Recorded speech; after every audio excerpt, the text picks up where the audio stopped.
Si vous êtes devant cette vidéo, il y a de grandes chances que vous apparteniez à l'une des 3 catégories suivantes. Premier cas, vous n'avez jamais vraiment lu. Vous aimeriez bien essayer, mais vous ne savez pas par où commencer.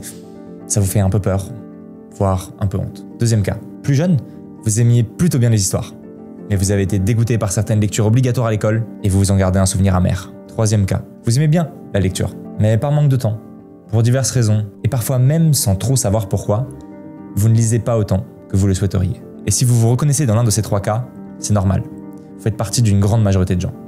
Et ne vous en faites pas, ça m'est arrivé aussi. Ado, j'adorais Harry Potter, Eragon, Les Orphelins Baudelaire. Mais comme beaucoup de jeunes, à la fin du lycée, j'ai de moins en moins lu. La fête, le travail, les écrans ont pris de plus en plus de place, et au final, l'habitude a disparu. Alors, il y a 6 ans, en discutant avec ma copine de l'époque, je me suis fixé une résolution. Lire 20 livres dans l'année. C'était ambitieux, j'ai bataillé, choisi exprès des livres parfois très courts, mais j'y suis arrivé. Aujourd'hui, je lis plus de 50 livres par an, et depuis 4 ans, sur Jules comme César, j'aide d'autres personnes à se remettre à la lecture. Ça peut sembler compliqué quand on n'a pas lu depuis des années. Pourtant, c'est simple quand on est bien conseillé. C'est le but de cette chaîne et de cette vidéo. Vous parlez non pas d'un, mais des 3 livres qui sont idéaux pour un retour tout en douceur dans le monde des lecteurs. Selon votre profil, vous retrouverez sûrement plus dans l'un d'entre eux. Et dans tous les cas, ils méritent de rejoindre votre bibliothèque. Ils ont tous en commun d'être assez courts, entre 100 et 250 pages en poche, d'être faciles à lire et d'être si plein de suspense qu'ils sont impossibles à lâcher. Un peu comme si votre meilleur pote vous racontait la dinguerie qui lui est arrivée hier, en amour, en famille ou avec la police. D'ailleurs, vous voyez, on y est déjà, puisque je suis en train de parler du premier. Alors, on fait les présentations ? Ok, on va commencer avec le livre que je recommande au profil le plus répandu. Vous n'avez jamais vraiment lu. Ça pourrait vous plaire, mais vous ne savez pas où commencer. Alors, déjà, aucune honte à ça. C'est loin d'être simple d'intégrer la lecture dans sa vie quotidienne. Il est toujours temps de s'y mettre. D'ailleurs, pour vous, c'est maintenant. Et ça, c'est le livre qu'il vous faut. Pour être honnête, j'ai longtemps hésité sur le choix de ce livre. Il y en a tellement dont parler, et en même temps si peu, pour intéresser quelqu'un qui ne lit pas ou peu. Alors j'en suis revenu à une valeur sûre.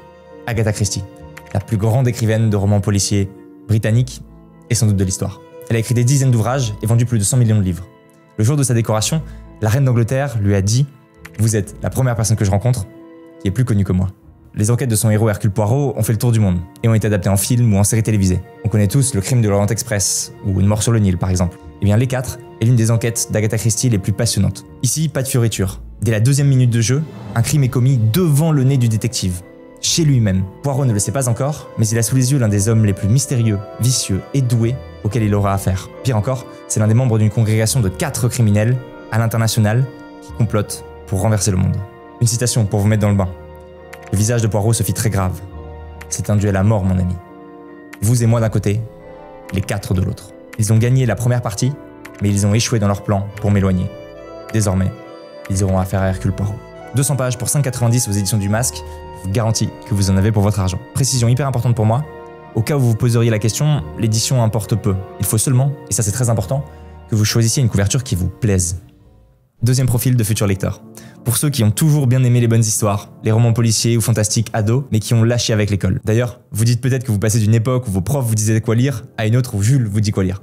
C'est vrai, mais promis avec moi, pas de contrôle de lecture à la fin, ni d'édition commentée. À la limite, je suis plus proche du médecin qui vous prescrit un livre. Bref, vous avez visité Poudlard, le district 12, Narnia. Mais aujourd'hui, vous avez envie de découvrir autre chose.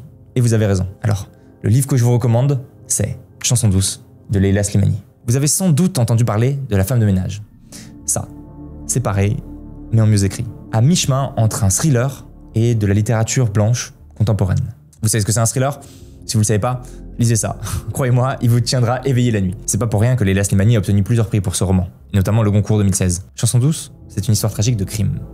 Mais pas n'importe lequel. Un crime qui peut paraître banal en apparence. Un crime familial. Et pourtant, c'est la nounou qui a tué les enfants. Hein ? La nounou ? Mais comment on en est arrivé là ? Justement, c'est ce qui est palpitant avec ce livre. Dès le premier chapitre, on commence avec le bain de sang, mais on ne sait pas encore comment on en est arrivé là. Et c'est ce vers quoi nous tire tout le fil du livre. C'est très actuel comme livre.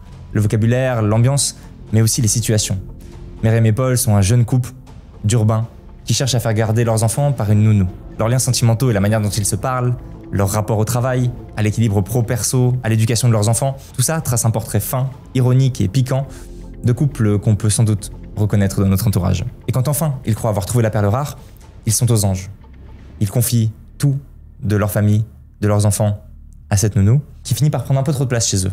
Et on rentre alors dans un rapport de force psychologique, une guerre d'attachement avec les enfants et une lutte des classes. Une citation pour vous mettre dans le bain. Louise ne répond pas, ou à peine, et les nounous comprennent ce silence. Elles ont toutes des secrets inavouables. Il ne leur viendrait pas à l'idée d'en vouloir à Louise pour sa réserve. Elles se méfient, c'est tout. Chez Folio par exemple, moi j'aime bien la couverture, Leila Slimani, chanson douce. Allez-y, foncez. Troisième cas, et dernier livre. Vous avez été un lecteur, peut-être même un gros lecteur. Mais entre le travail, les enfants, les réseaux, vous avez arrêté peu à peu, sans trop bien savoir quand. Juste, ça fait trop longtemps que vous n'avez plus de livre dans votre sac. Ça vous manque, et il vous fallait juste un déclic pour repartir. Le déclic, c'est ce livre. 24 heures dans la vie d'une femme, de Stefan Zweig. Zweig, c'est l'auteur étranger le plus lu en France après Shakespeare. Et c'est pas pour rien. Son écriture est à la fois magnifique, splendide, y a rien à redire, et en même temps, très accessible. C'est délicat, fluide, sans trop d'efforts. Comme si on faisait de la dentelle sans se piquer, comme si on surfait sans pousser sur les bras, voire même comme si on se nourrissait sans mâcher. Zweig, il a écrit beaucoup de livres, de tous les genres. Du théâtre, des essais, une biographie, des romans et des nouvelles. Et pour moi, 24 heures de la vie d'une femme est la plus réussie. Dès la première scène, on est happé par une situation à la fois familière et en même temps complètement incongrue. Dans un hôtel l'été, un groupe de vacanciers est soudain frappé par un scandale. Une femme, une mère de famille, vient de s'enfuir avec un homme rencontré la veille à l'hôtel en abandonnant mari et enfants. Alors évidemment, tout le monde est en émoi, à commencer par le mari et les enfants, mais les vacanciers débattent de la moralité de cette fuite. Et alors que tout le monde s'acharne sur la femme en disant « mais quelle honte, quelle traînée », le narrateur prend sa défense, en affirmant « il vaut mieux qu'elle s'enfuit avec l'homme pour lequel elle a un coup de foudre, plutôt qu'elle reste dans une relation en étant malheureuse et en trompant en pensée son mari en étant dans ses bras ». Et c'est ce qui déclenche chez une autre des femmes une confession. Elle raconte au narrateur comment, elle aussi, des années et des décennies plus tôt, elle a été séduite par un homme comme ça. Et c'est ça, les 24 heures dans la vie d'une femme. En fait, c'est l'étude du coup de foudre. Une phrase que j'ai trouvée géniale. Seuls peut-être des gens absolument étrangers à la passion connaissent, en des moments tout à fait exceptionnels, ces explosions soudaines d'une passion semblable à une avalanche ou un ouragan.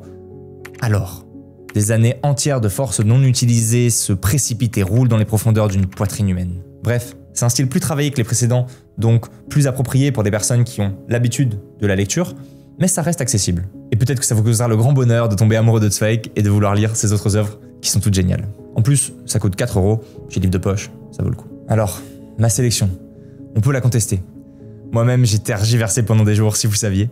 Et au final, le critère sur lequel je suis revenu, sur base duquel j'ai choisi, c'est le plus simple d'entre tous, le plus fondamental. Est-ce que j'ai pris du plaisir à lire ce livre? Et la réponse est un grand oui. Pour chacun d'entre eux, j'ai tellement aimé les lire que j'ai pas pu les lâcher. Évidemment, j'espère que ça vaudra aussi pour vous. Mais pour ça, j'ai un conseil, une règle qui s'applique à tous, même aux grands lecteurs qui ne se reconnaissent pas dans les portraits. Le plus dur, et de loin, c'est d'ouvrir le livre. Face à ça, la technique, c'est de lire un mot. Juste un, le premier. Notre cerveau va au moindre effort. On peut se convaincre qu'on va lire un seul mot. Mais ensuite, on en lit plusieurs. Une fois que vous avez lu un mot, vous lisez le reste de la phrase, puis le reste de la page, et ça y est, vous êtes en train de lire. Et si vous n'avez pas de mal à commencer à lire, mais à rester concentré, je vous partagerai un conseil dans la prochaine vidéo, ainsi que dans chacune des suivantes. Alors, à ce propos, abonnez-vous à cette chaîne. Quand on veut reprendre la lecture, c'est mieux de le faire à plusieurs, avec d'autres qui sont dans la même situation. J'ai vraiment envie qu'on crée ensemble une communauté qui s'entraide, qui s'encourage, où je vous donne des conseils certes, mais où vous en partagez entre vous aussi. D'ailleurs, commençons tout de suite. Dites-moi en commentaire quels livres vous ont remis à la lecture. Vous en avez sûrement plein qui peuvent être utiles à d'autres et qui sont complémentaires à mon avis. Je partagerai vos remarques sur Instagram, où vous pouvez aussi me suivre sur Jules comme César. Allez, à bientôt.